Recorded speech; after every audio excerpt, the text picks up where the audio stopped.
I'm Gary Ebersole, back with another episode of Camp Codger. Before we get to the unlikely premise that Dirty Harry qualifies as a life coach, let me set the stage.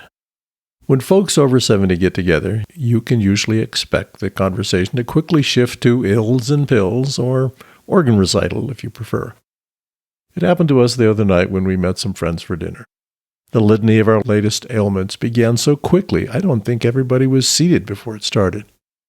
The good news is that we're all self-aware enough to laugh at our senior moments like this.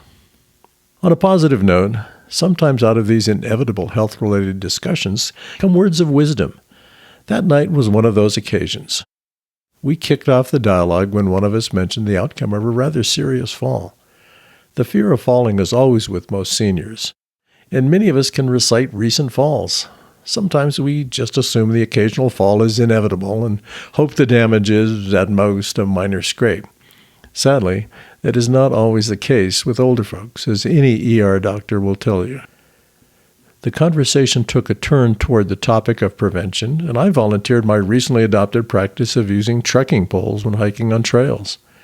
I've taken a few tumbles over the last couple of years, and I realized my falls were triggered by a combination of letting my thoughts drift and taking less vigorous steps as I get older. As much as I thoroughly dislike using those damn sticks, it's worked. I've been fall-free for over a year. It certainly beats the alternative of giving up hiking. Our friend Dave offered the best phrase for the practice of paying attention. He tells himself to be present when heading down a flight of stairs or taking on an unfamiliar or risky task. It's a very Zen-like, relaxing mantra that doesn't feel like you're browbeating yourself. I've already started using the be present mantra to remind myself to stay focused and pay attention to my surroundings. Dave was on a roll that night. When the conversation drifted to those tasks that are getting harder to do as we get older, like climbing up a 26-foot ladder to get to the roof, he offered a great line from a movie.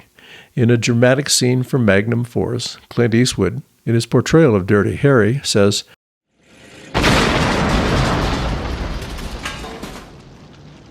"Man's got to know his limitations." Is that line spot on for aging or what? We don't need to give up completely, but we should acknowledge reasonable limitations. This is especially true when it comes to tasks where bad outcomes are possible. I know there are times when I'm doing something moderately risky that would have been perfectly fine when I was 55 and reasonable at 60 or even 65, but just foolish now at 76. Thanks, Dave, for these positive words to live by as we grow older. Be present and know your limitations. We can still be active and fully engaged, but we just need to pay a bit more attention and accept that our capabilities are not what they used to be. Thanks for listening. We'd love to hear from you. Leave a comment below, send an email to campcodger@gmail.com, or leave a voicemail at 505-216-6171.